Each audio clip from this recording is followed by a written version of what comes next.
तकनीकी का कुछ कर नहीं सकते आप, तकनीकी जब तक फ्रेंडली नहीं है जब तक।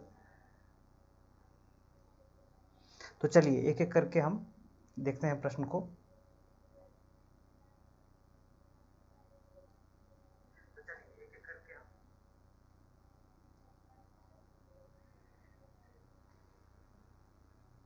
चलिए आपसे इतना ही रिक्वेस्ट है कि आप चैनल को लाइक कीजिए, सब्सक्राइब कीजिए, शेयर कीजिए, क्योंकि चैनल नया है और जितना आप शेयर करेंगे, सब्सक्राइब करेंगे, उतना मोटिवेशन होगा।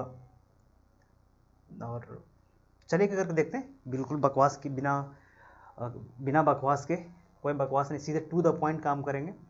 मुझे उम्मीद है आपको बहुत अच्छा लगेगा, और जहाँ पे आपको लगे कि कहीं कुछ है तो आप बिल्कुल कमेंट कीजिएगा। तो चलिए देखते हैं। देखिए पहला प्रश्न है, पहला प्रश्न कहता है कि एल नीनो के संबंध में सत्य कथन बताइए। एल नीनो के संबंध में सत्य कथन का चयन कीजिए। ऑप्शन एक है कि एल नीनो की घटना भारत में होती है। ऑप्शन बी है कि गर्म धारा का ठंडा धारा में बदलना एल नीनो कहलाता है। ऑप्शन सी है इसके कारण पेरू चिली तट पर वर्षा होती है। और ऑप्शन डी है एल नीनो का मुख्य कारण आर्कटिक धारा है। अब बताइए कि इसमें से कौन सा कथन सत्य है, और नीचे कथन दिया गया है। ठीक है, देखिए काफ़ी आसान तो नहीं कर सकते, लेकिन जिन्होंने एल नीनो के बारे में पढ़ा है उनको बिल्कुल ये समझ में आ रहा होगा। प्रश्न पहला कहता है कि एल नीनो की घटना भारत में होती है। देखिए एल नीनो की घटना भारत में नहीं होती है, भारत में इसका प्रभाव होता है। ठीक है, एल नीनो घटना भारत में नहीं घटती, भारत में इसका प्रभाव होता है। और 2024 है ना, 2024 में ऐसा कहा जा रहा था कि एल नीनो काफ़ी प्रबल होगा, जिसके कारण भारत में बारिश नहीं होगी। लेकिन अभी रिसेंट में जब मैं वीडियो रिकॉर्ड कर रहा हूँ तो कल ही न्यूज़ में था कि नहीं, एल नीनो की घटना धीरे धीरे उसका प्रभाव ख़त्म होता जा रहा है। अब 2024 में अच्छी बारिश होगी, और अच्छी बारिश होगी तो फसल भी अच्छे होंगे, ऐसा न्यूज़ में था। तो 2024 में अच्छी खासी बारिश होगी, यानी कि एल नीनो का प्रभाव घट रहा है। अगर एल नीनो अगर प्रबल हो जाता है तो भारत में बारिश कम होती है, और एल नीनो अगर बिल्कुल कमज़ोर होता है तो भारत में अच्छी खासी बारिश होती है, और एल नीनो अगर प्रबल होता है तो भारत में बारिश नहीं होती है। दूसरा पॉइंट कहता है कि गर्म धारा का ठंडी धारा में बदलना एल नीनो कहलाता है। देखिए ये गलत है, ठंडी धारा का गर्म धारा में बदलना एल नीनो कहलाता है। ये पूरी फेनोमेना जो है पेरू चिली के तट पे घटता है। और आप देखें कि जो पेरू की धारा है वो ठंडी जल धारा है। आप यहाँ पे इस तरीके से देखिएगा कि इस प्रकार से आप, ये है यहाँ से पेरू और चिली का जो करंट है ये वाला, है ना, ये ठंडी जल धारा है। जब ये ठंडी धारा को गर्म धारा रिप्लेस कर देती है तो हम इसको एल नीनो की घटना कहते हैं। तो ये बी ऑप्शन भी गलत है, यानी कि गर्म धारा का ठंडी धारा में बदलना एल नीनो कहलाता है, ये गलत है। ठंडी जल धारा का गर्म धारा में बदलना जो है एल नीनो कहलाता है। दूसरा कहता है कि इसके कारण पेरू चिली का तट पर वर्षा होता है। हाँ, ये बिल्कुल सही है, तो सी ऑप्शन सही है। ए ऑप्शन भी गलत है, और सी ऑप्शन सही है। इसमें बी ऑप्शन भी गलत है। सी ऑप्शन कहता है कि जो है, हाँ, एल नीनो का मुख्य कारण आर्कटिक धारा है, ये भी गलत है। तो केवल और केवल सी ऑप्शन हमारा सही माना जाएगा। सत्य कथन कौन है, देखिए फिर से एक बार देखते हैं। एल नीनो की घटना भारत में होती है, ये गलत है, इसका प्रभाव भारत में होता है। एल नीनो गर्म जल धारा का ठंडी धारा में बदलना एल नीनो कहलाता है, ये भी गलत है। इसके कारण पेरू चिली का तट पर वर्षा होता है, ये सही है। और एल नीनो की मुख्य कारण आर्कटिक धारा है, ये भी गलत है। तो केवल और केवल सी सही है, केवल और केवल 3 सही है हमारा, सी ऑप्शन। तो आप देखें कि यहाँ पे इसको हम 3 बना लेंगे तो सही हो जाएगा, ऑप्शन बी आपका सही है। ठीक है, अगले प्रश्न चलते हैं। अगला प्रश्न कहता है कि मैंग्रोव वन के संबंध में सत्य कथन बताइए। मैंग्रोव वन के संदर्भ में सत्य कथन का चयन कीजिए। मैंग्रोव वन सबको पता होगा, मैंग्रोव वन क्या होता है, जो है ना। तो मैंग्रोव वन के संबंध में सत्य कथन क्या है, इसको हमको फाइंड करना है। देखिए ऑप्शन ए कहता है कि यह खारे पानी में होता है। ऑप्शन बी कहता है कि समुद्री तट को बचाता है। ऑप्शन सी कहता है कि इसकी लकड़ियाँ मुलायम होती हैं। और ऑप्शन डी कहता है कि यह झाड़ी युक्त वन है। मैंग्रोव वन के संदर्भ में सत्य कथन क्या होगा, आप इसको जल्द से बताइए। देखिए, मैंग्रोव वन जो है ये समुद्री तटों पे पाया जाता है। दुनिया में सबसे अधिक मात्रा में जो मैंग्रोव वन है, दुनिया में मैं बता रहा हूँ कि विश्व में सबसे अधिक मात्रा में जो मैंग्रोव वन है वो एशिया में पाए जाते हैं, एशिया में। और अगर देखा जाए कि पूरे विश्व में जो है मैंग्रोव वन जो है वो सबसे अधिक कहाँ पाए जाते हैं, तो एक नंबर पर है इंडोनेशिया, दूसरे नंबर पर ब्राज़ील है, और तीसरे नंबर पर ऑस्ट्रेलिया आता है, और चौथे नंबर पर मैक्सिको आता है। पूरे विश्व का मात्र 3% मैंग्रोव वन भारत में पाए जाते हैं, समझ गए। पूरे विश्व का 3%, मात्र 3% वन कहाँ है, भारत में है। अच्छा, भारत में जो मैंग्रोव वन है उसका कितना परसेंट सबसे ज़्यादा पाया जाता है, कहाँ पे पाया जाता है, इसको देख लेते हैं। भारत में सबसे अधिक पाया जाता है कहाँ, मैंग्रोव वन पश्चिम बंगाल में। पश्चिम बंगाल में भारत में पाए जाने वाला कुल मैंग्रोव वन का लगभग 42% पाया जाता है। उसके बाद आता है गुजरात का स्थान आता है। उसके बाद जो है आप देखें कि जो स्थान आता है वो आता है अंडमान निकोबार का, अंडमान निकोबार। उसके बाद आता है आंध्र प्रदेश का नाम आता है मैंग्रोव वन में। जब मैंग्रोव वन जो है पश्चिम बंगाल में पाया जाता है, इसमें कहाँ पे, तो सुंदरवन में, है ना, सुंदरवन में मैंग्रोव वन पाया जाता है, ठीक। अच्छा, इसमें कौन कौन से वृक्ष पाए जाते हैं, ऐसे जो मैंग्रोव वन होता है इसमें मुख्य रूप से जो सुंदरी के वृक्ष पाए जाते हैं, लेकिन इसके अलावा और भी वृक्ष पाए जाते हैं। तो वो वृक्ष कौन कौन है, उसमें से आप देखेंगे कि जो सुंदरी का वृक्ष तो है गया, उसमें ताड़ जो है वो भी मैंग्रोव वन में ही आता है, खजूर जो है वो भी मैंग्रोव वन में ही आता है, तो इसको ख्याल रखिएगा। तो अब प्रश्न कहता है कि यह खारे पानी में होता है, बिल्कुल सही है। दूसरा है कि समुद्र तटों को बचाता है, बिल्कुल। मैंग्रोव वन जो है समुद्र में आए तूफान को, समुद्र में आए हुए सुनामी से तटों के जो कटाव होते हैं उसको बचाता है। एक झाड़ीदार वृक्ष है, और इसके जो जड़ होते हैं वो पानी के अंदर में ही होता है। खास करके जो पश्चिम बंगाल में जो मैंग्रोव वन पाए जाते हैं, इसमें एक बंगाल टाइगर, नाम तो सुना ही होगा, तो बंगाल टाइगर जो है इसी मैंग्रोव वन में रहते हैं। वो पानी में भी काफ़ी अच्छा खासा वो तैर लेते हैं। तो जो मैंग्रोव वन है वहाँ पे मैंग्रोव वन में वो पाए जाते हैं। दूसरा कहता है कि इनकी लकड़ियाँ मुलायम होती है, बिल्कुल इनकी लकड़ियाँ मुलायम होती है। यह झाड़ीदार युक्त वन होता है। तो इसमें जो है ये चारों ऑप्शन आपका मैंग्रोव वन के संदर्भ में सत्य है, ठीक है। तो इसका ऑप्शन हो जाएगा डी, यानी कि इसमें सारे सत्य हैं। अगले प्रश्न पे चलते हैं कि निम्नलिखित में से टॉर्नेडो का संबंध किससे है। निम्नलिखित में टॉर्नेडो का संबंध किससे है, देखिएगा। टॉर्नेडो ऑप्शन है हथियार से, ऑप्शन बी है चक्रवात से, ऑप्शन सी है टैंक से, या ऑप्शन डी है युद्धपोत से।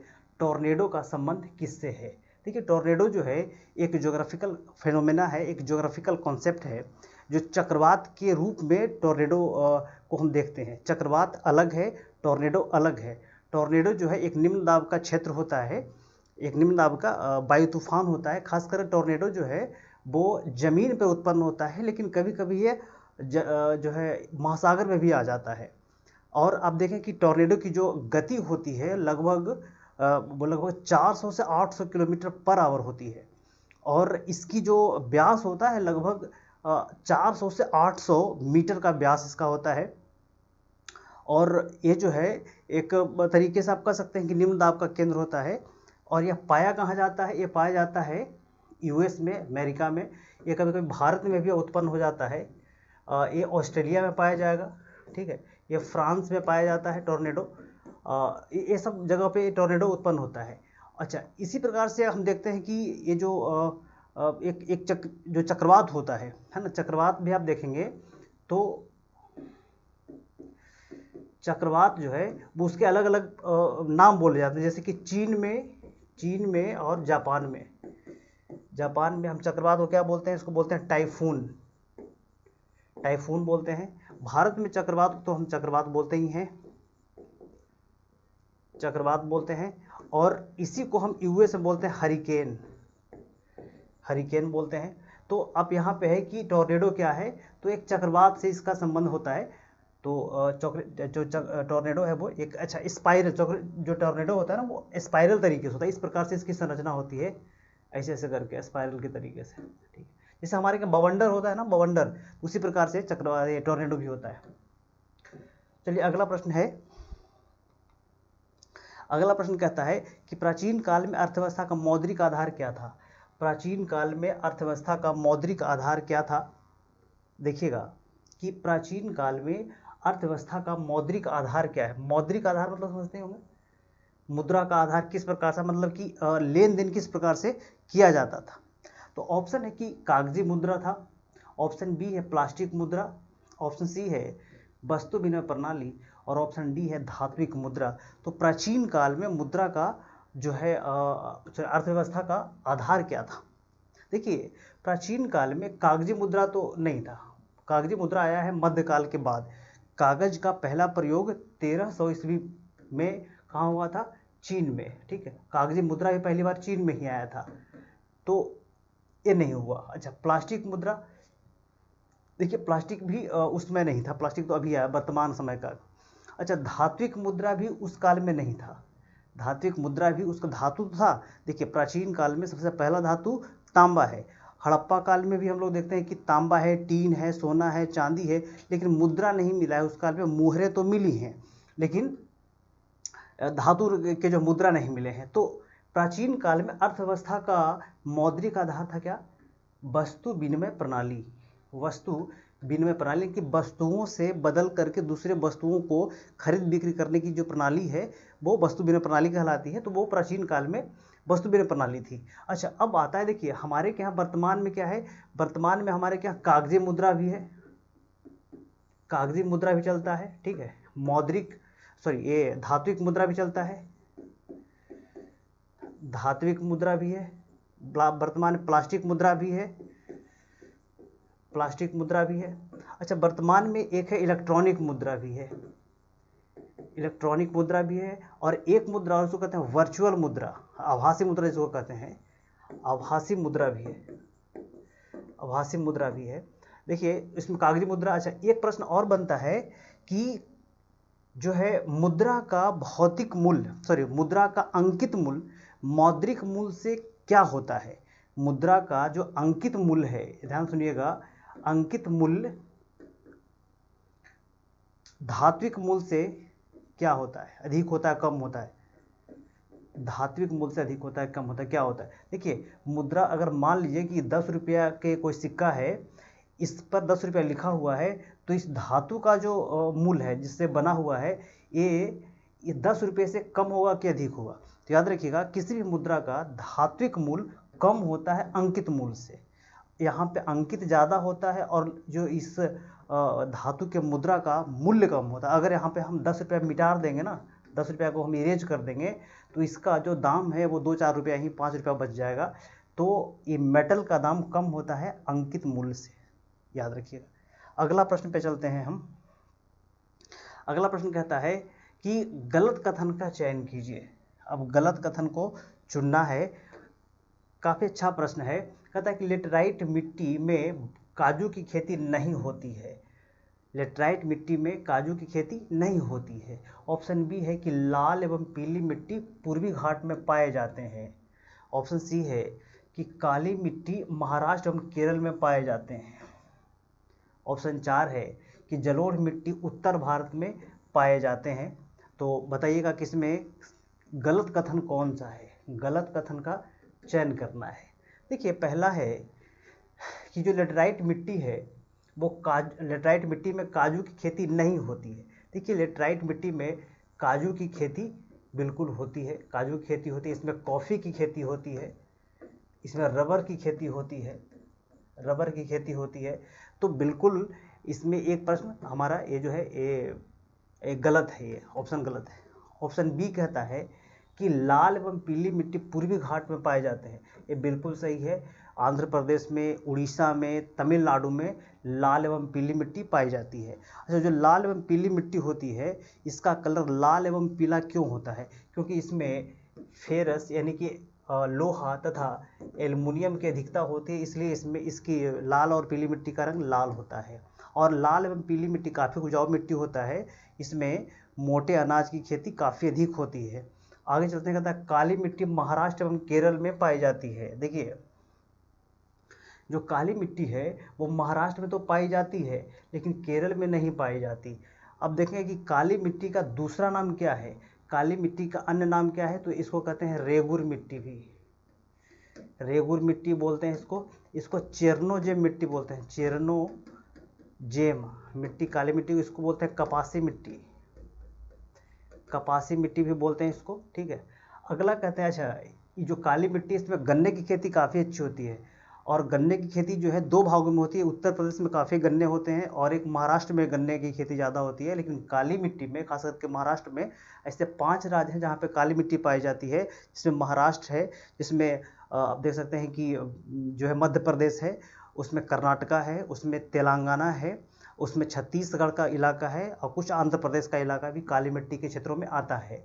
तो काली मिट्टी के जो गन्ने होते हैं उसमें मिठास अधिक होता है, उसमें जो है सुक्रोज की मात्रा अधिक होती है। तो काली मिट्टी में जो गन्ने होते हैं वो काफ़ी अधिक मतलब जो है अच्छे होते हैं, काफ़ी अच्छे होते हैं। ठीक है, आइए कि जलोढ़ मिट्टी जो है, जलोढ़ मिट्टी उत्तर भारत में पाई जाती है। बिल्कुल, जलोढ़ मिट्टी उत्तर भारत में पाई जाती है। गंगा का जो मैदान है वो जलोढ़ मिट्टी से ही बना है। और ये जलोढ़ मिट्टी 2 प्रकार के होता है, एक होता है खादर और एक होता है बांगर, है ना, बांगर। ऐसे जलोढ़ मिट्टी जो है वो 4 प्रकार के होते हैं। पहले आप देखें कि भावर, भावर, उसके बाद तराई, तराई, उसके बाद खादर और बांगर। ठीक है, तो एक क्रम है। अच्छा, ये जो खादर होता है वो नई जलोढ़ मिट्टी होता है, कई बार पूछा हुआ है कि ये जो है नई जलोढ़ मिट्टी, नई जलोढ़ मिट्टी, और बांगर पुरानी जलोढ़ मिट्टी, पुरानी जलोढ़ मिट्टी बांगर मिट्टी है। ठीक है, तो याद रखिएगा इसको। तो इसमें सही आंसर क्या हो जाएगा, आप देखेंगे कि इसमें सही आंसर हो जाएगा, एक तो आपका गलत है, तो लाल मिट्टी ये सही है, तो 2 और 4 इसका सही आंसर है। तो आपका आंसर हो जाएगा ये, आप मिला सकते हैं इसको, तो टाइपिंग मिस्टेक है थोड़ा सा। अगले प्रश्न चलते हैं कि 2 देशांतर रेखाओं के बीच की दूरी सबसे अधिक कहाँ होती है। 2 देशांतर रेखाओं के बीच की दूरी सबसे अधिक कहाँ होती है, 2 देशांतर रेखाओं की बीच की दूरी सबसे अधिक कहाँ होती है। ऑप्शन है ध्रुवों पर, ऑप्शन बी है विषुवत रेखा पर, ऑप्शन सी है कर्क रेखा पर, और ऑप्शन डी है मकर रेखा पर। 2 देशांतर रेखाओं के बीच की दूरी कहाँ होती है, काफ़ी आसान प्रश्न है, इसको आप बना सकते हैं। तो ज़रा कमेंट कीजिए, बनाइए कि ये जो बताइए हमको कि 2 देशांतर रेखाओं के बीच की दूरी कहाँ होती है। देखिए 2 देशांतर रेखाओं के बीच की दूरी होती है कहाँ पर, आप देखें कि अगर पृथ्वी है तो देशांतर रेखा इस प्रकार से है, तो 2 देशांतर रेखाओं के बीच की दूरी होती है विषुवत रेखा पर, यहाँ पे, है ना। और 2 देशांतर रेखाओं की बीच की दूरी कितनी होती है, तो 111.32 किलोमीटर 2 देशांतर रेखाओं के बीच की दूरी होती है। दूसरा कि एक देशांतर से दूसरे देशांतर को पार करने में हमको 4 मिनट का समय लग जाता है। ठीक है, और ये 2 देशांतर रेखाओं की जो बीच का जो क्षेत्र है ये कहलाता है गोरे, गोरे कहलाता है। और ये जो देशांतर रेखा है, देशांतर रेखा से हमको समय की जानकारी मिलती है, समय की जानकारी प्राप्त होती है। ठीक है, अच्छा ये जो 2 देशांतर रेखा है, हम अगर विषुवत रेखा से ध्रुवों की ओर जाएंगे तो 2 देशांतर रेखाओं के बीच की दूरी कम होती जाएगी, कम होती जाएगी। तीसरा है कि जो देशांतर रेखा है, ये जो देशांतर रेखा है ना, वो कुल 360 है। ठीक है, तो ये देशांतर रेखा के साथ, अच्छा दूसरी बात है कि जो देशांतर रेखा है ना, ये 0 डिग्री देशांतर रेखा कहाँ से गुजरता है, तो ग्रीन बीच से, ग्रीन बीच से। और ग्रीन बीच है कहाँ पर, तो यह है लंदन में, लंदन में यानी कि ब्रिटेन में है। अच्छा, जो देशांतर रेखा का जो दूसरा भाग है यानी कि 180 डिग्री देशांतर रेखा है, वो पूर्वी और पश्चिमी दोनों एक ही है। ये जो देशांतर रेखा है वो पृथ्वी को 2 भागों में बांटता है, एक पूर्वी गोलार्ध, एक पश्चिमी गोलार्ध। ये है पश्चिमी गोलार्ध और ये है पूर्वी गोलार्ध, ये है पूर्वी गोलार्ध। भारत जो है वो पूर्वी गोलार्ध में है, भारत जो है कहाँ है, पूर्वी गोलार्ध में है। ठीक है, जो भी देश पूर्वी गोलार्ध में है, ठीक, वहाँ पे सूरज पहले उगता है। पूर्वी गोलार्ध में जो देश हैं वहाँ पे सूर्य है वो पहले उगता है। यही कारण है कि 0 डिग्री से वो आगे होता है, आगे इसलिए है क्योंकि सूर्य पहले उगता है। और जो पश्चिमी गोलार्ध में जितने भी देश हैं वहाँ पे जो है 0 डिग्री से वो पीछे होता है, ठीक है। तो ये इसको याद रखें। दूसरा एक यहाँ से प्रश्न बनता है कि 180 डिग्री जो देशांतर रेखा है वो टेढ़ी मेढ़ी है, यानी कि एस की आकृति की है, टेढ़ी मेढ़ी जो है 180 डिग्री देशांतर रेखा है, ठीक। और जो 0 डिग्री देशांतर रेखा है ना, वो है अंतर्राष्ट्रीय जो है अंतर्राष्ट्रीय डेट लाइन है, सॉरी अंतर्राष्ट्रीय समय रेखा है ये। और जो 180 डिग्री है वो है अंतर्राष्ट्रीय तिथि रेखा। ये दोनों याद रखेंगे। अगला प्रश्न कि भारत के उत्तरतम बिंदु कौन है? भारत के उत्तरतम बिंदु कौन है? ऑप्शन है कि भारत के सबसे उत्तर में कौन है? इंदिरा कौल है, कन्याकुमारी है, गुहार मोती है, किविथु है। भारत के सबसे उत्तर में कौन है? देखिएगा, अगर मान लीजिए कि भारत का हम इस तरीके से मैप एक बना लेते हैं, मान लीजिए कि भारत का मैप इस तरीके से बना लेते हैं, पूरा बढ़िया से तो नहीं बना पाए, लेकिन हाँ, अब भारत के यहाँ से यहाँ और यहाँ से यहाँ, ठीक है। एक आप देख सकते हैं कि यहाँ पे आपको अंडमान निकोबार है, यहाँ पे आपको लक्षद्वीप है, ठीक। तो हम अगर पूरे भारत के भौगोलिक स्थिति की बात करते हैं तो भारत के जो है दक्षिणतम बिंदु और उत्तरतम बिंदु है ना, अंतर है। देखिए उत्तरतम बिंदु कौन है? तो इंदिरा पॉइंट है, इंदिरा पॉइंट, ठीक है, सॉरी हाँ नहीं इंदिरा पॉइंट है। और अगर हम इस भगोल इस पूरे भारत की बात करें तो यहाँ पर हो जाता है कन्याकुमारी, कन्याकुमारी, ठीक है। लेकिन अगर हम अंडमान की बात करते हैं तो यहाँ पर हो जाता है इंदिरा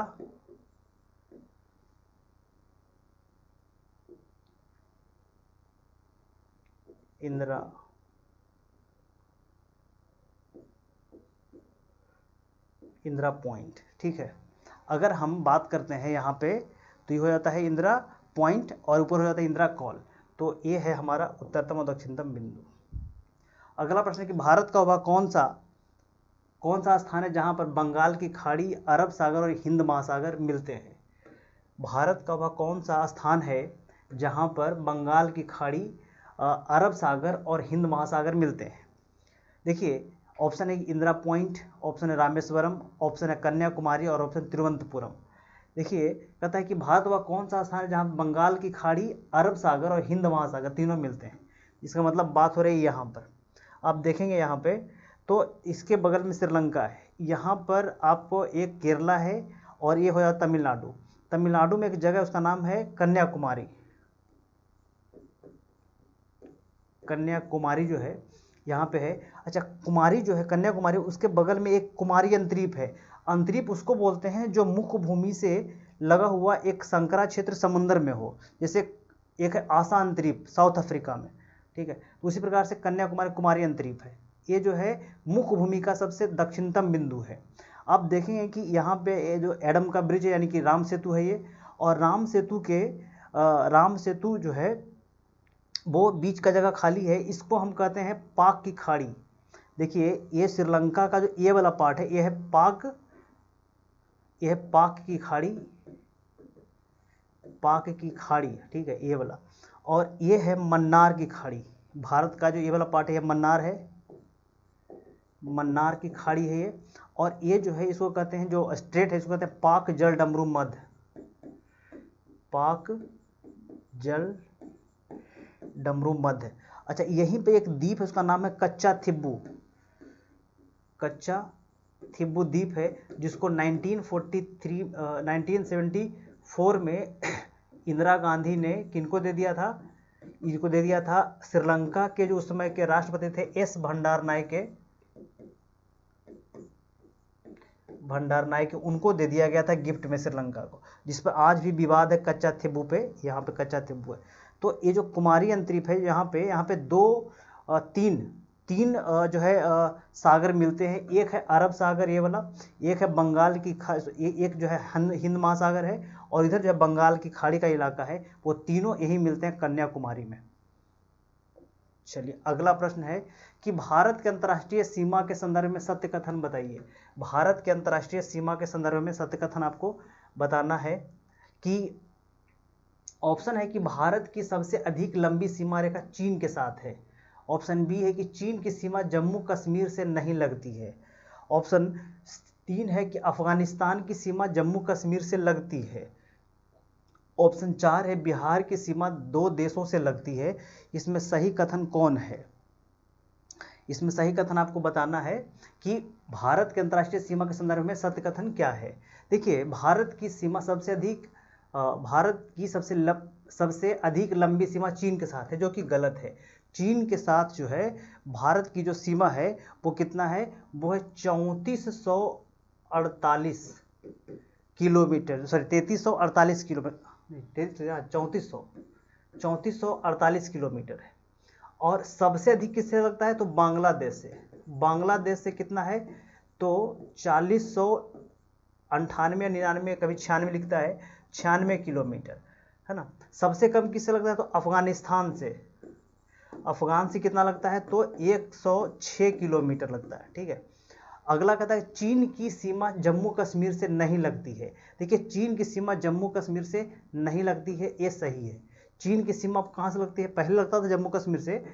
31 अक्टूबर 2019 के पहले चीन की सीमा जम्मू कश्मीर से लगती थी, लेकिन अब नहीं लगता। अब लगता कहाँ से? ये लगता है लद्दाख से। लद्दाख से लगता है चीन की सीमा पूरी की पूरी। कहता है अफगानिस्तान की सीमा जम्मू कश्मीर से लगती है। देखिए, एक गलत है। अफगानिस्तान की भी सीमा आप कहाँ से लगता है? लद्दाख से लगता है। जो भी 106 किलोमीटर के अफगानिस्तान और भारत के बीच में बॉर्डर है वो लद्दाख में है, क्योंकि लद्दाख जो है 31 अक्टूबर 2019 को जो है क्या बन गया है? तो यूटी बन गया है, यूनियन टेरिटरी बन गया है। तो अब इसका भी नहीं लगता है। अगला कहता है कि बिहार की सीमा 2 देशों से लगती है। ये भी गलत है। बिहार की सीमा केवल और केवल नेपाल से लगती है। नेपाल से लगती है, तो 2 देशों से नहीं लगती है। ठीक है। तो इसमें सही कौन हो गया? केवल 2 सही है। इसका ऑप्शन बी सही है, केवल 2 सही है।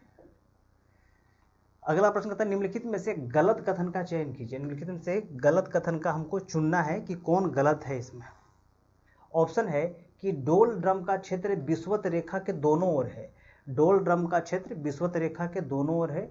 ऑप्शन दूसरा कहता है डोल ड्रम में मौसम परिवर्तन होता है। ऑप्शन 3 है कि यहाँ संवहन वर्षा होती है। और ऑप्शन 4 है कि इस क्षेत्र में अत्यंत तापमान एवं वाष्पीकरण होता है। इसमें गलत क्या है? देखिए, डोल ड्रम तो आपने नाम सुना ही होगा। डोल ड्रम का जो क्षेत्र है, नाम सुना होगा। डोल ड्रम का जो क्षेत्र है, डोल ड्रम का जो क्षेत्र है वो कहाँ है? तो विषुवत रेखा के 5 डिग्री, कभी 10 डिग्री लिखता है, तो मान लेते हैं कि विषुवत रेखा है, यानी कि 0 डिग्री रेखा है। 0 डिग्री रेखा से 10 डिग्री नॉर्थ में और 10 डिग्री साउथ का जो क्षेत्र है ये डोल ड्रम का क्षेत्र है। डोल ड्रम का क्षेत्र इसलिए कहते हैं क्योंकि यहाँ पर सालों भर मौसम एक समान होता है। यहाँ पर कोई मौसम नहीं होता। सालों भर यहाँ पे जो है 9 बजे से 2 बजे तक, 2:30 बजे तक खूब वाष्पीकरण होता है, और उसके बाद 3 बजे से लेकर के 6 बजे तक खूब वर्षा होती है। ये रोज का काम है। यही कारण है कि डोल ड्रम के क्षेत्र में, यानी कि विषुवत रेखा के दोनों ओर 10 डिग्री दोनों ओर खूब वर्षा होती है। और यही कारण है कि इस क्षेत्र में बहुत अधिक मात्रा में जंगल पाए जाते हैं। जो भी इस क्षेत्र में आता है क्षेत्र, वहाँ पे बहुत अधिक मात्रा में जंगल पाए जाते हैं। चाहे आप देख लीजिए जायरे वन की बात कर लीजिए, या फिर कांगो वन की बात कर लीजिए, या फिर अमेजन बेसिन की बात कर लीजिए, या फिर जितना भी सिंगापुर वगैरह का इलाका है, या फिर भारत के कुछ पश्चिमी घाट के जो इलाके हैं, अंडमान निकोबार का इलाका है, ये पूरा का पूरा इलाका जो है डोल ड्रम के क्षेत्र में आता है। यहाँ पे खूब बारिश होती है, खूब वाष्पीकरण होता है, और बहुत अधिक मात्रा में तापमान जनरेट होता है। तो डोल ड्रम के क्षेत्र में पहला है कि इसमें विषुवत रेखा के दोनों ओर होता है, बिल्कुल सही है ये। कहना डोल ड्रम में मौसम परिवर्तन होता है। देखिए, यहाँ पे मौसम बिल्कुल नहीं होते, तो ये गलत है। यानी कि यहाँ मौसम परिवर्तन नहीं होता, एक ही मौसम सालों भर होता है। यहाँ पे संवहनीय वर्षा होती है, बिल्कुल यहाँ पे संवहनीय वर्षा होती है, खूब मूसलाधार बारिश होता है। कहता है इस क्षेत्र में अत्यंत तापमान एवं वाष्पीकरण होता है, ये भी सही है। तो आपका जो सही हो जाएगा 1, 3 और 4। 1, 3 और 4, सी ऑप्शन आपका सही है। अगला प्रश्न है कि भारत के कौन सा राज्य की सीमा बांग्लादेश से नहीं लगती है? भारत के कौन से राज्य की सीमा बांग्लादेश से नहीं लगती है? ऑप्शन है मेघालय, ऑप्शन बी है सिक्किम, ऑप्शन त्रिपुरा और ऑप्शन डी में है आसाम। बताइए कि बांग्लादेश से कौन से हमारे राज्य है उसकी सीमा नहीं लगती है। देखिए मेघालय से तो लगता है, सिक्किम से लगता है कि नहीं लगता। देखिए सिक्किम से नहीं लगता है, सिक्किम की सीमा भूटान से, नेपाल से और चीन से लग जाता है, लद्दाख से। तो चीन से यानी कि सिक्किम की सीमा यानी चीन, नेपाल और भूटान से लगता है, भूटान से लगता है। त्रिपुरा एक ऐसा राज्य है हमारा जो 3 तरफ से बांग्लादेश से घिरा हुआ है। त्रिपुरा 3 तरफ से बांग्लादेश से घिरा हुआ है त्रिपुरा। असम जो है, असम का बॉर्डर 2 बार, हाँ बिल्कुल 2 बार या 3 बार ऐसा कुछ बंगाल से टच करता है, सॉरी बांग्लादेश से टच करता है। ठीक है, तो ये आप इसको याद रखिए। अगला प्रश्न कहता है कि दिन एवं रात बराबर होते हैं। दिन एवं रात बराबर होते हैं कहाँ पे? कर्क रेखा पर, मकर रेखा पर, विषुवत रेखा पर कि आर्कटिक रेखा पर? आर्कटिक रेखा पर। कहाँ होता है कर्क, दिन और रात बराबर? देखिए दिन और रात जो है बराबर कहाँ होता है? पृथ्वी पर। देखिएगा कि दिन और रात बराबर होने के 2 फेनोमेना है। एक देखिए, अगर उत्तर की बात करें तो यह कर्क रेखा, एक है मकर रेखा, मकर रेखा। अब देखें कि यह विषुवत रेखा यानी कि 0 डिग्री रेखा। सूरज जो है अगर 22 दिसंबर के दिन, ध्यान से देखिएगा समझ में आ जाएगा, 22 दिसंबर के दिन सूरज कहाँ होता है? मकर रेखा पर होता है। यानी कि जब 22 दिसंबर के दिन सूरज मकर रेखा पर होगा तो उत्तरी गोलार्ध में सबसे बड़ा रात होगा, बड़ी रातें होती हैं, और दक्षिणी गोलार्ध में सबसे बड़ा दिन होता है, बड़ा दिन होता है। और जब जो 22 दिसंबर से सूरज उत्तरायण होगा तो यहाँ पहुँचेगा कब? तो यहाँ पहुँचेगा 21 मार्च को, और 21 मार्च दिन क्या होगा? यहाँ पर विषुव की स्थिति होगी और दिन और रात बराबर होंगे। फिर उसके बाद सूरज चल जाएगा कहाँ पे? कर्क रेखा पर। 21 जून के दिन सूरज कर्क रेखा पर होगा और यहाँ पर उत्तरी गोलार्ध में सबसे बड़ा दिन होगा और दक्षिणी गोलार्ध में सबसे छोटा दिन होगा। और उसके बाद सूरज जब दक्षिणायन होगा तो यहाँ पर पहुँचेगा कब? 23 सितंबर के दिन। तो इस दिन विषुव की स्थिति होगी। तो 2 दिन जो है सूरज कहाँ पर चमकता है? विषुवत रेखा पर। यानी कि दिन और रात बराबर 2 दिन होता है कब? 21 मार्च और 23 सितंबर के दिन 2 दिन विषुव की स्थिति होती है, और 2 दिन सूरज विषुवत रेखा पर चमकता है, और दोनों दिन सूरज की जो किरणें हैं वो बराबर पड़ती हैं। यानी कि 12 घंटे का दिन और 12 घंटे का रात होता है कहाँ पर? विषुवत रेखा पर। अगला प्रश्न है कि यरूशलेम ग्रीनविच से 2 घंटे आगे है तो कितना डिग्री पर अवस्थित है? अगर यरूशलेम जो है, यरूशलेम कहाँ है भैया? तो इजराइल में है। इजराइल की नई राजधानी जेरूशलेम को घोषित किया गया। पहले इजराइल की राजधानी कहाँ थी? तेल अवीव हुआ करती थी, आज जो है जेरूशलेम हो गया है। और इजराइल के भी प्रधानमंत्री कौन है? तो बेंजामिन नेतन्याहू। इसके पहले कौन थे? Naftali Bennett. हो सकता है कि क्वेश्चन पूछ दे। और अभी चूंकि इजराइल और हमास के बीच में युद्ध कन्फ्लिक्ट चल रहा है, तो हमास जो है वो किसकी तरफ है? तो फिलिस्तीन की तरफ से है। हमास का बॉर्डर कहाँ से लगता है? तो एक तरफ लगता है कहाँ से? मिस्र से। मिस्र का जो सिनाई द्वीप का इलाका है उससे जो है हमास का बॉर्डर लगता है। हमास एक टेररिस्ट ऑर्गेनाइजेशन है और हमास रहता है वहाँ पे, उसको कहते हैं गाज़ा पट्टी। तो हम गाज़ा पट्टी को हमास कर रहे थे। अब देखिए कि यरूशलेम जो है ग्रीनविच से 2 घंटे आगे है तो अवस्थित है कितना डिग्री पे? देखिए 2 घंटे आगे का मतलब कितना हो गया? 2 घंटे का मतलब हो गया कि 15 चौका 60, यानी कि 30 डिग्री देशांतर कहाँ? पूरब में है, पूरब में। तो देखिए कि यहाँ पे ऑप्शन कहते हैं 30 डिग्री देशांतर पश्चिम में है, 30 डिग्री देशांतर पूरब में है, उत्तर में है, दक्षिण में है नहीं। तो इसका सही आंसर है 30 डिग्री देशांतर पूरब में है। ठीक है, क्योंकि 15 डिग्री देशांतर बराबर 1 घंटा, 1 घंटा, तो 30 डिग्री देशांतर बराबर 2 घंटा। ठीक है। अगला प्रश्न कहता है कि भूपर पट्टी में पर O2 का प्रतिशत कितना है? भूपर पट्टी में O2 ऑक्सीजन की मात्रा कितनी है भूपर पट्टी में? Option 46.6%, option B 42%, option C है 48% और ऑप्शन डी है 45%। तो भूपर पट्टी में जो है ऑक्सीजन की मात्रा कितनी है? देखिए ऑक्सीजन की मात्रा है 46.6%। उसके बाद किसकी मात्रा होती है? सिलिकॉन की मात्रा कितना होता है? 28%। जो सिलिकॉन है वो है 28%। उसके बाद आता है कौन? तो एल्युमिनियम आता है कितना? 8%। उसके बाद कौन आता है? उसके बाद आता है आयरन 5%, आयरन 5%। उसके बाद आता है कैल्शियम, कैल्शियम कितना है? 4% है। मैग्नीशियम जो है वो है आपका लगभग 2.33%। उसके बाद आता है सोडियम का, वो आता है 2.26%। उसके बाद आता है पोटेशियम का 2.09%। तो ये जो है भूप्रपट्टी में इसकी मात्रा है। अगला प्रश्न कहता है कि भारत का मानक है, भारत का मानक समय कितना है? भारत का मानक समय कितना है? मानक समय कितना है? ऑप्शन है 80.5, सॉरी हाँ 80 मतलब 80 डिग्री पश्चिमी देशांतर, 82.5 डिग्री पूर्वी देशांतर, 84.5 डिग्री पूर्वी देशांतर और 82.5 डिग्री उत्तरी देशांतर।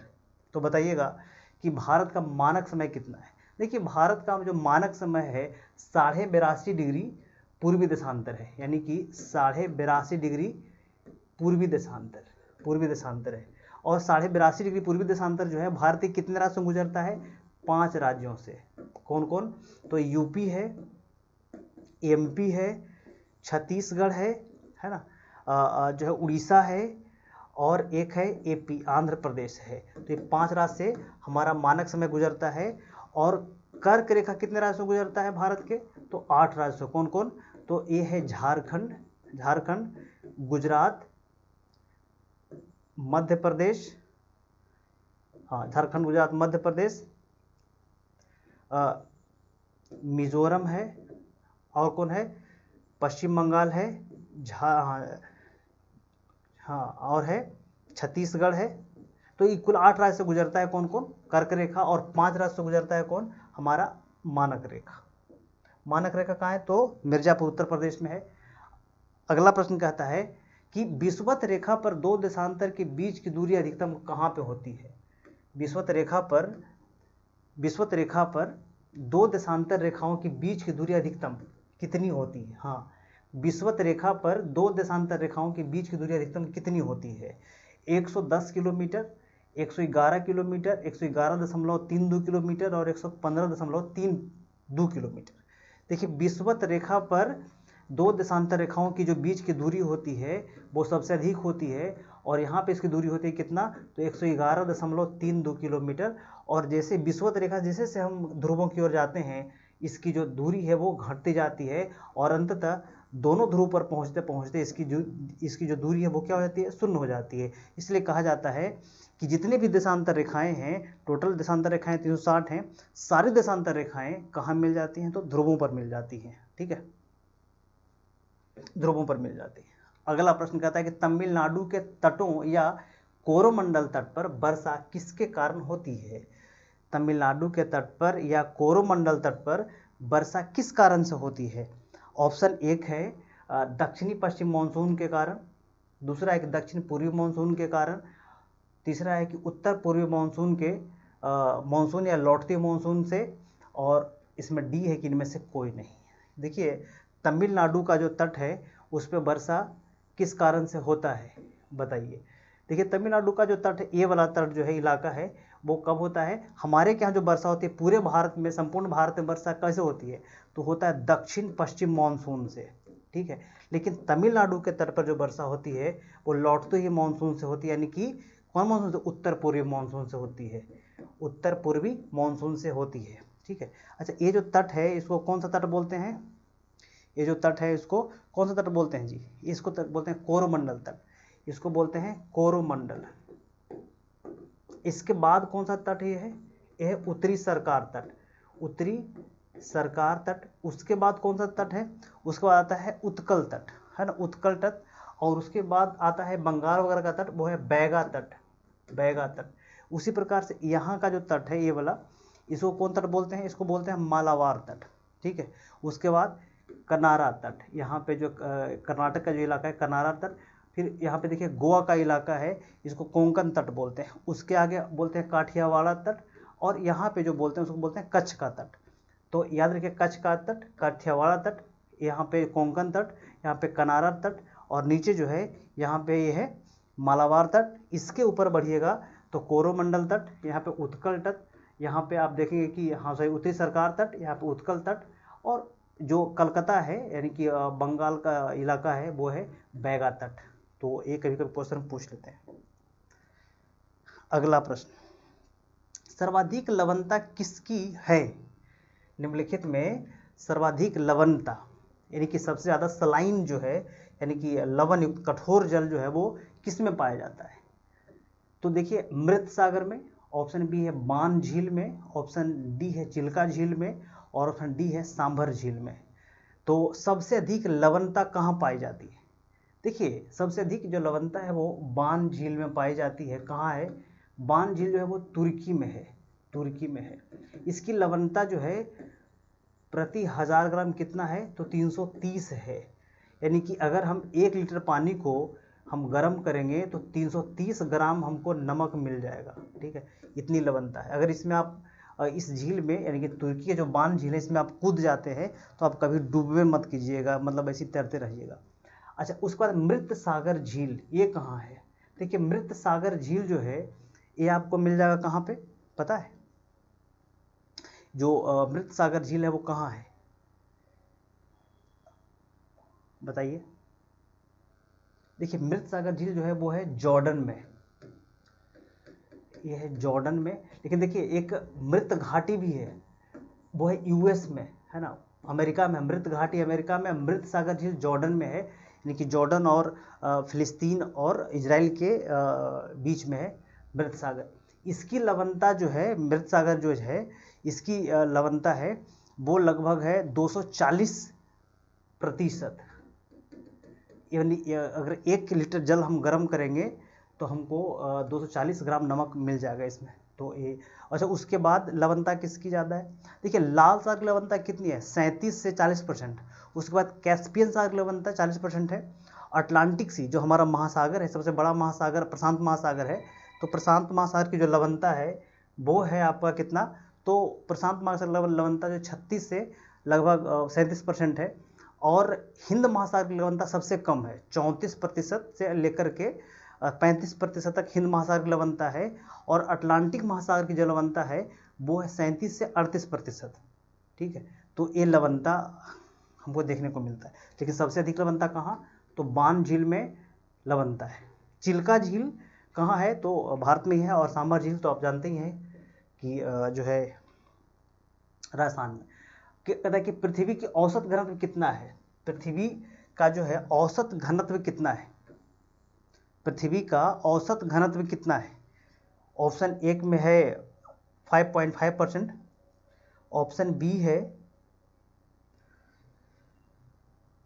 बी है आपका 4.5 औसत घनत्व। देखिए 5.5 ग्राम पर सेंटीमीटर क्यूबिक। और बी में है 4.5 ग्राम पर सेंटीमीटर क्यूब। और ये है कि सी में है 3.2 और डी में है 3.3।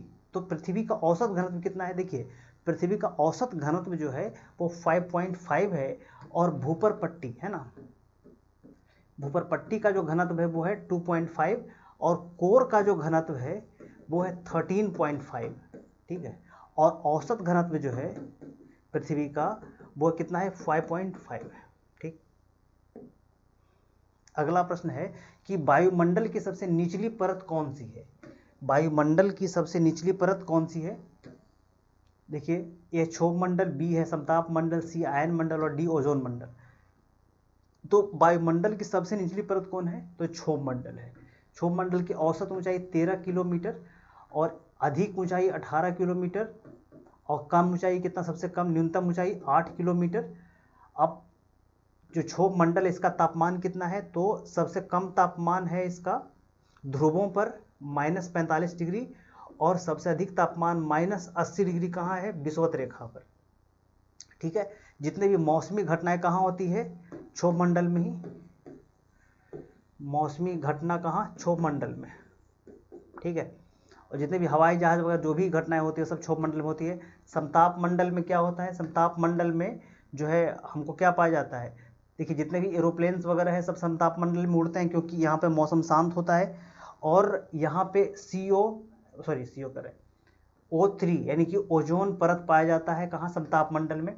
उसके बाद आता है मध्य मंडल का, और मध्य मंडल के बाद आता है आयन मंडल, जहाँ पे जितने भी ये जो है जो आयन मंडल है वो आयोनाइज्ड किरणों से भरा पड़ा है। और यही कारण है कि पृथ्वी के दोनों ओर उत्तरी ध्रुव और दक्षिण ध्रुव पर आयन मंडल के मतलब आयनाइजेशन के कारण ही यहाँ पर ऑरोरा बोरियोलिस और ऑरोरा ऑस्ट्रेलिस पाया जाता है।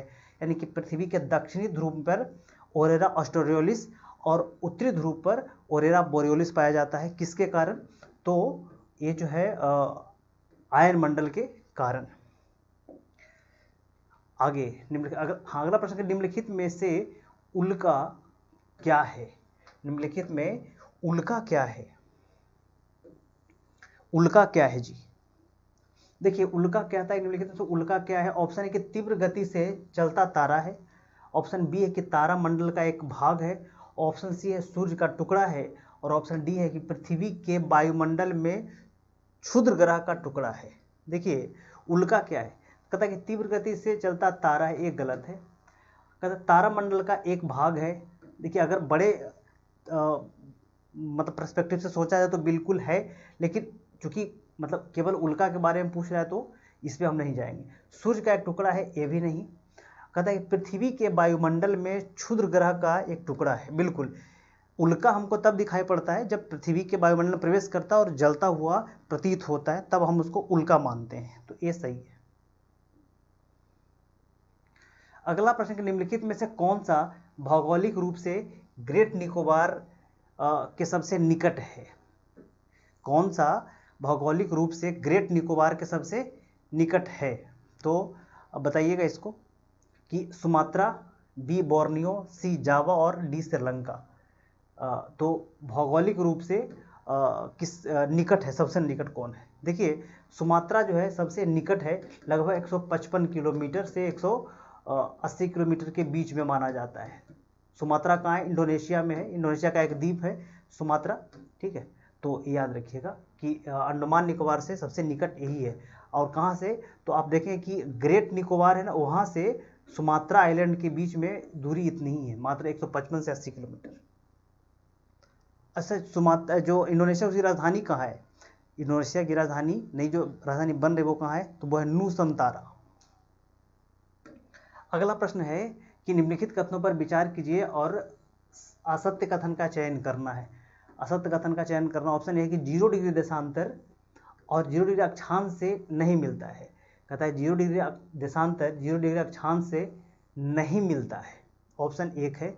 ऑप्शन बी है कि पृथ्वी पूर्वी से पश्चिमी की ओर नहीं घूमती है। पृथ्वी जो है पूरब से पश्चिम की ओर नहीं घूमती है। ऑप्शन सी है कि प्रचंड 50 उत्तरी गोलार्ध में नहीं चलता है। ऑप्शन डी है कि दक्षिणी गोलार्ध में हवाएं तेज गति से प्रवाहित होती हैं। इसमें असत्य कथन आपको चुनना है। तो देखिए एक एक करके देखते हैं कि 0 डिग्री देशांतर 0 डिग्री अक्षांश से नहीं मिलती है।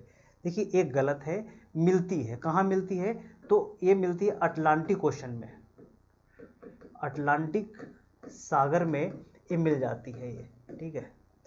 अगला कहता है कि पृथ्वी पूरब से पश्चिम की ओर नहीं घूमती है।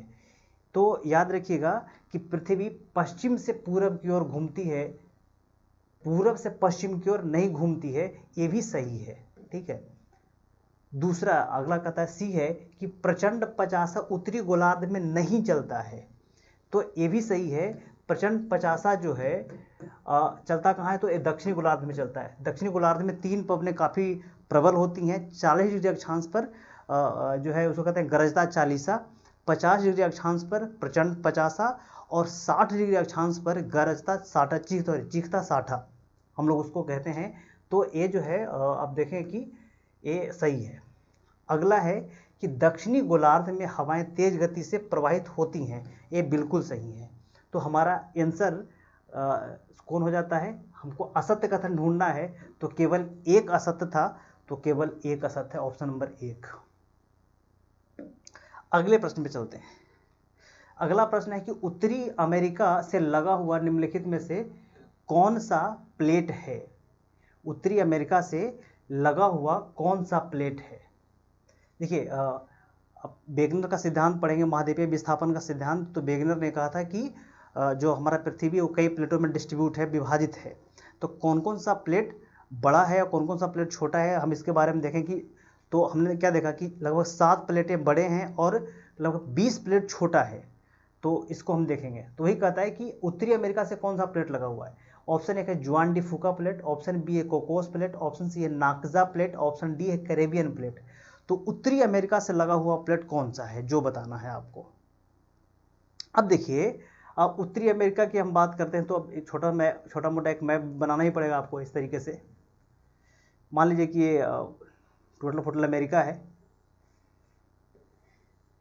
ये हो गया जो है उत्तरी अमेरिका, और ये हो गया दक्षिण अमेरिका।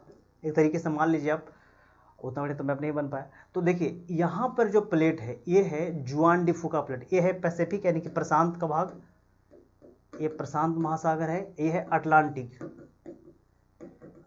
का भाग है। तो ये हो जाएगा जुआन डी फूका प्लेट, ये वाला प्लेट, ठीक है। दूसरा ये जो प्लेट है आप यहाँ पे देखेंगे, ये वाला प्लेट जो है आपको यहाँ से मिल जाएगा।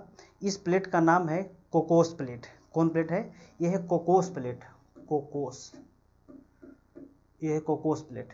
और ये जो प्लेट है जो आप दक्षिण अमेरिका के इस तट पे यानी कि दक्षिण अमेरिका के पश्चिमी तट पे देख रहे हैं, इसका प्लेट नाम है, इसका नाम है नाकजा प्लेट, नाकजा प्लेट।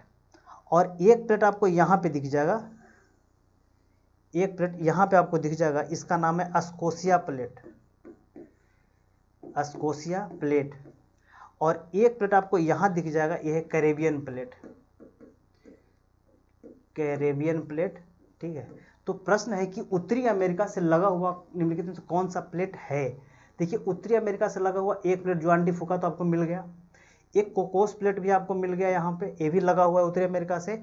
और एक जो है आप देखेंगे कि कैरेबियन प्लेट का भी भाग टच होता है।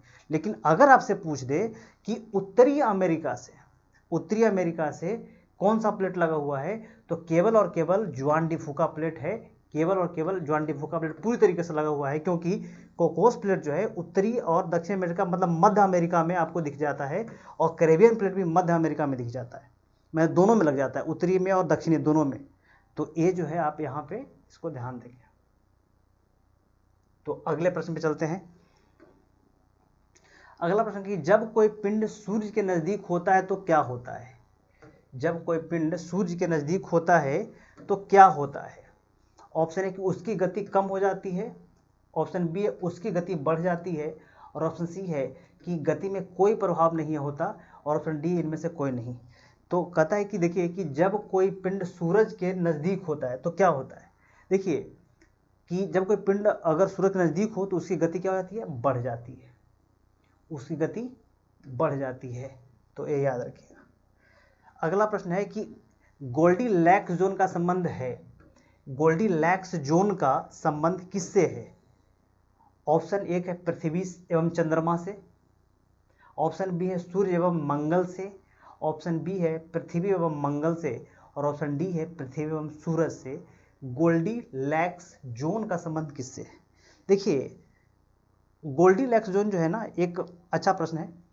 कहा जाता है कि जो सूरज है, सूरज के बाद जो सबसे नज़दीक ग्रह कौन है, यहाँ पे बुध है, बुध के बाद कौन है, शुक्र है, उसके बाद है पृथ्वी।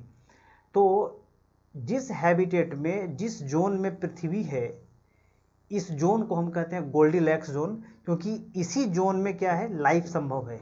इस जोन में अगर बुध भी होता तो पता नहीं लाइफ होता कि नहीं होता, लेकिन पृथ्वी सूरज से खास दूरी पर, यानी कि पृथ्वी से सूरज की दूरी कितनी है, तो 15 करोड़ किलोमीटर है, ठीक है। अच्छा, सूर्य के अध्ययन के लिए कौन सा उपग्रह तो गया है, आदित्य L1, ठीक है। अच्छा, सूर्य पृथ्वी से कितनी दूरी पर है आदित्य L1, तो यह 15 लाख किलोमीटर, 15 लाख किलोमीटर दूरी पर है आदित्य L1, ठीक। चलिए अगले प्रश्न पे चलते हैं। अगला प्रश्न कि असत्य कथन का चयन करना है। असत्य कथन कौन है जो देखना है इसमें से, असत्य कथन बताइए। है कि समुद्री समीर रात में चलता है, समुद्री समीर जो है वो रात में चलता है। बी है कि घाटी समीर रात में चलता है। ऑप्शन सी है कि पर्वत समीर रात में चलता है, और ऑप्शन डी है स्थल समीर रात में चलता है। इसमें असत्य कथन बताना है, असत्य कथन बताइए। देखिए कहता है कि देखिए समुद्री समीर रात में चलता है, ये बिल्कुल सही है। बी है कि घाटी समीर रात में चलता है, ये भी सही है। और पर्वत समीर बिल्कुल रात में चलता है, ये भी सही है। और स्थल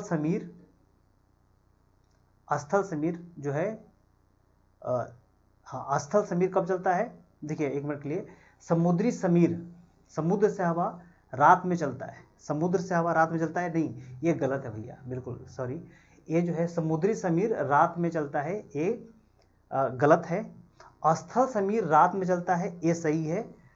घाटी समीर रात में चलता है, घाटी समीर जो है रात में चलता है, ये आपका देखिए हाँ, समुद्री समीर रात में चलता है, हाँ समुद्री समीर दिन में चलता है, बिल्कुल समुद्री समीर दिन में चलता है, तो ये आपका गलत है।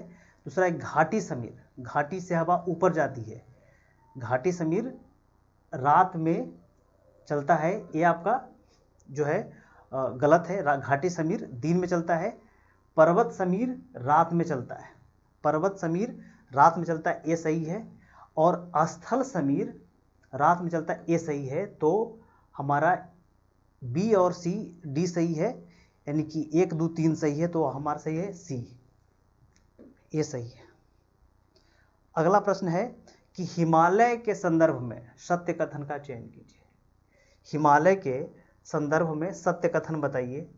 कहता है कि हिमालय के ऊपरी भाग अवसादी चट्टानों से बना हुआ है। ऑप्शन बी है कि यहाँ वनों की कटाई एवं निर्माण कार्य भूस्खलन का कारण है। ऑप्शन 3 है कि हिमालय का निर्माण आज भी जारी है। देखिए कहता है हिमालय के ऊपरी भाग अवसादी चट्टानों से बना हुआ है, बिल्कुल, क्योंकि जहाँ पे आज हिमालय वहाँ पे टेथिस सागर हुआ करता था, कभी टेथिस सागर हुआ करता था, है ना। कहता है कि हिमालय वनों की कटाई एवं भूस्खलन, बिल्कुल भूस्खलन एवं वनों की कटाई से कहता है कि यहाँ वनों की कटाई एवं निर्माण से भूस्खलन होता है, बिल्कुल। हाल में ही देखा आपने कि जो 4 धाम जो बन रहा है कॉरिडोर, उसमें टनल में 41 मजदूर फंस गए, तो भूस्खलन के कारण ही फंस गए, तो ये भी सही है।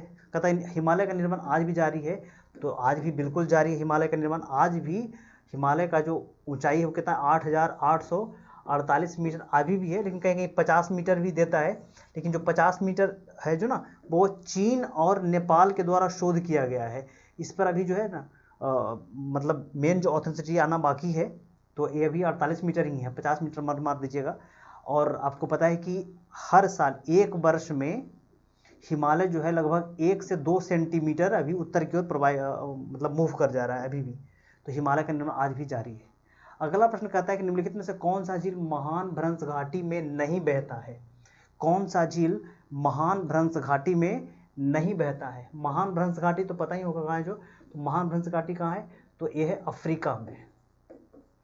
अफ्रीका में महान भ्रंश घाटी है, लगभग 5500 किलोमीटर है। कहाँ से कहाँ तक है, तो ये आप देखेंगे टैंगानिका झील से लेकर के आपको मिल जाएगा जॉर्डन तक। तो आप देखिएगा कि कौन सा झील महान भ्रंश घाटी में नहीं है। ऑप्शन 1 है टैंगानिका झील, ऑप्शन बी है मालावी, विक्टोरिया और क्योगा। तो बताइएगा कि कौन सा झील महान भ्रंश घाटी का भाग नहीं है। देखिए महान भ्रंश घाटी का भाग विक्टोरिया झील नहीं है, बाकी सब हैं। महान भ्रंश घाटी में कई झीलें हैं, जैसे कि टाना है, टुर्काना है, एडवर्ड है, टैंगानिका है, मालावी है, क्योगा है। ये सारे झील जो है वो महान भ्रंश घाटी में ही है, ठीक है। आप देखें कि एक झील एक और मिलेगा झील आपको, वो है करीबा झील। करीबा झील साउथ अफ्रीका में, खास करके साउथ अफ्रीका में वो बहती है नदी। करीबा झील जो है जाम्बेजी नदी पे है, और जाम्बेजी नदी पर जो है ना एक बांध भी है, उसका नाम है करीबा बांध। करीबा झील और करीबा बांध भी जाम्बेजी नदी पर है। तो याद रखिएगा विक्टोरिया झील जो है वो महान भ्रंश घाटी का भाग नहीं है, समझ गए। विक्टोरिया झील जो है वो महान भ्रंश घाटी का भाग नहीं है, याद रखेंगे। अच्छा, तो ये जो आप देखेंगे कि ये जो विक्टोरिया झील है वो तंजानिया, केनिया और युगांडा है ना। विक्टोरिया झील तंजानिया, केनिया और युगांडा से घिरा हुआ, 3 देशों से घिरा हुआ है विक्टोरिया झील। और विक्टोरिया झील नील नदी के उद्गम का स्रोत भी है। नील नदी जो है ना, आपने देखा होगा कि नील नदी जो है सबसे लंबी नदी है, सबसे लंबी नदी है ना। तो नील नदी का जो है ना, नील नदी को मिस्र का शोक भी कहते हैं, मिस्र का शोक, सोरो ऑफ मिस्र, शोक भी कहते हैं। जैसे कि भारत में क्या है, तो दामोदर, दामोदर नदी किसका शोक है, बंगाल का। और बिहार का शोक कौन है, कोशी, ठीक है। और नील नदी किसका शोक है, तो मिस्र का। और हवांगहो, है ना, हवांगहो नदी किसका है, तो चीन का शोक है, ठीक है। उसी प्रकार से आप देखिए कि जो नील नदी है वो दो नदी से मिलकर बनता है, कौन, एक है ब्लू नील और एक है व्हाइट नील। ब्लू नील और व्हाइट नील मिलकर के नील नदी बनती है। उसी प्रकार से आप देखिए कि दो नदी मिलकर कौन बनता है, एक चेनाब भारत में नदी है, चेनाब, है ना, चेनाब नदी भी दो नदी से मिलकर बनता है, कौन, एक है चंद्रा नदी, एक है भागा नदी, है ना। चंद्रा भागा से मिलकर बनता है चेनाब, और ब्लू नील और व्हाइट नील से बनता है नील नदी। और जो व्हाइट नील है वो निकलता है विक्टोरिया झील से, ठीक, याद रखना। अगला प्रश्न है, अगला प्रश्न कहता है कि निम्नलिखित में से कौन सा मरुस्थल ऑस्ट्रेलिया में स्थित है, कौन सा मरुस्थल ऑस्ट्रेलिया में स्थित है। ऑप्शन ए है सोनोरन, ऑप्शन बी है तकला मकान, ऑप्शन सी है विक्टोरिया, और ऑप्शन डी है रब अल खाली। तो बताइएगा कि कौन सा मरुस्थल जो है वो ऑस्ट्रेलिया में है। देखिए, अगर हम ऑस्ट्रेलिया की बात करते हैं तो ऑस्ट्रेलिया में कई मरुस्थल आपको देखने को मिलते हैं। उसमें विक्टोरिया मरुस्थल जो ऑस्ट्रेलिया में है, और ये ऑस्ट्रेलिया का सबसे बड़ा मरुस्थल है। उसी प्रकार से यहाँ पे ग्रेट सैंडी, यानी कि ऑस्ट्रेलिया में, है ना, ग्रेट सैंडी, सैंडी मरुस्थल यहाँ पे पाया जाता है ऑस्ट्रेलिया में। उसी प्रकार से यहाँ पे तनामी डेजर्ट मिलेगा, तनामी, तनामी मरुस्थल। उसी प्रकार से यहाँ पर एक मरुस्थल और मिलता है, उसका नाम है स्टुअर्ट, स्टुअर्ट मरुस्थल यहाँ मिलता है। उसी प्रकार से देखिएगा कि सोनोरन, सोनोरन मरुस्थल, और एक है मोजेब, मोजेब, ये दोनों आपको मिलेंगे कहाँ पे। एक और है जी, एक मरुस्थल और है, उसका नाम है, देखिए क्या तो नाम है जी, अल्टर, हाँ, अल्टर मरुस्थल। ये तीनों मरुस्थल आपको मिलेगा यूएस में, अमेरिका में। अच्छा, रब अल खाली मरुस्थल जो है ना, ये मिलता है कहाँ पे, सऊदी अरब में, सऊदी अरब में रब अल खाली मरुस्थल। और ये आप देखें कि तकला मकान, है ना, तकला मकान का है तो चीन में है ये, है ना। एशिया में कुछ और मरुस्थल है, इसमें आप देखिए चीन भी है। अच्छा, गोबी भी है, गोबी। एक और है तारीम, तारीम मरुस्थल। एक है तुंगुन, तुंगुन मरुस्थल। एक मरुस्थल आपको मिल जाएगा जो काफ़ी फेमस है, वो है, सॉरी, हाँ रबल, हाँ बिल्कुल, एक है उसको कहते हैं दस्त ए कबीर, दस्त ए कबीर, और एक है दस्त ए लूट। ये दोनों मरुस्थल है ईरान में। और भारत में है कौन, तो थार, भारत में है थार मरुस्थल। तो ये सहारा मरुस्थल जानते ही हो, अफ्रीका में है।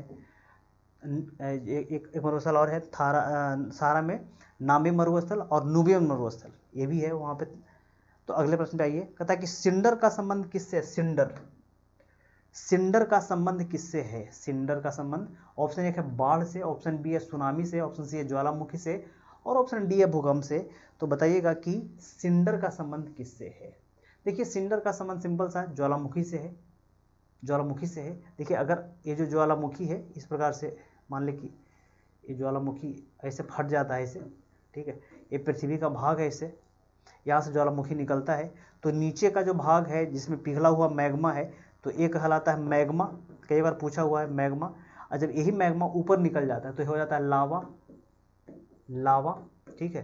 जब ज्वालामुखी फटता है ना, तो फटने के क्रम में 80% में से पानी निकलता है, जल वाष्प, जल वाष्प निकलता है। इसमें से सल्फर गैस निकलता है, सल्फर, और क्या निकलता है, राख निकलता है, और क्या निकलता है, CO2 निकलता है, ठीक है, और बहुत सारे गैस निकलते हैं।